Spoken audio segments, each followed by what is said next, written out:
ولئن كفرتم إن عذابي لشديد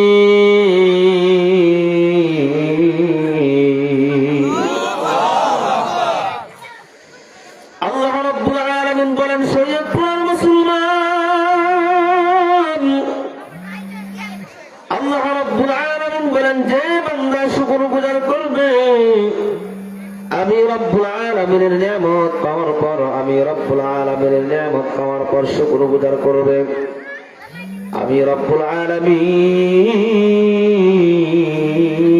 বান্দার আমলনামায় বান্দার নিয়ামত বাড়িয়ে দেওয়ার জন্য আমি রব্বুল আলামিন যথেষ্ট হয়ে যাই।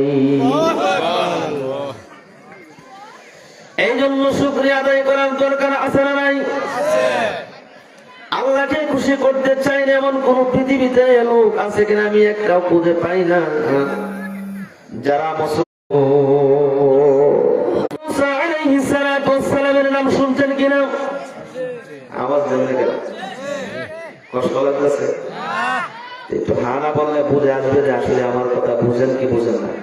আর আমি তো গত বছর আসছিলাম, আমার কথা বুঝে আসছে আপনাদের? হযরত পয়গম্বর মুসা আলাইহিস সালাতু ওয়াস সালাম আল্লাহ রাব্বুল আলামিনের সাথে সবচেয়ে বেশি কথা বলতেন।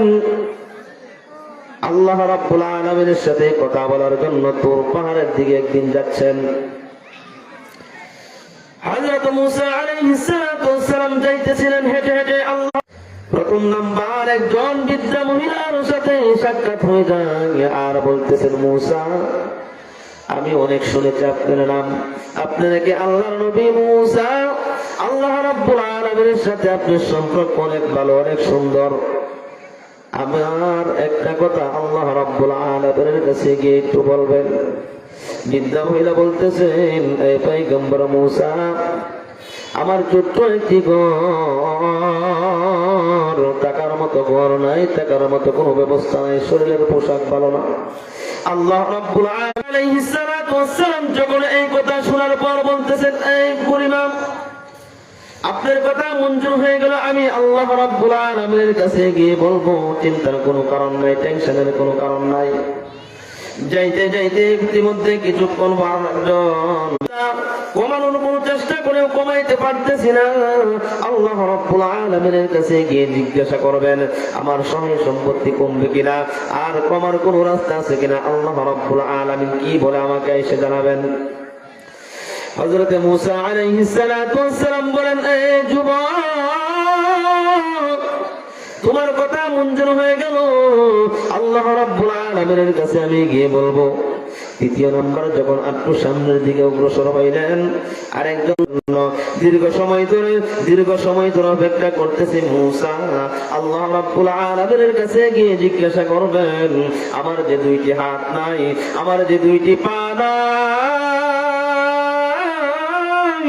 আল্লাহ রাব্বুল আলামিন আমাকে কি কারণে বানিয়েছেন, আল্লাহ রাব্বুল আলামিনের কাছ থেকে একটু জানার দরকার আছে না নাই?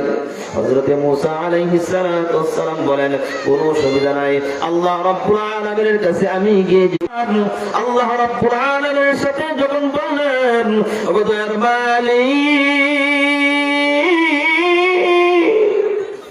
আয় আল্লাহ তোমার মহব্বতের বান্দি বৃদ্ধা একটা মহিলা বুড়া একটা মহিলা আমাকে তোমার কাছে কিছু কথা প্রচার করার জন্য কথা বলার জন্য আয় আল্লাহ এই বৃদ্ধা মহিলার কি ভালো ব্যবস্থা হবে কিনা।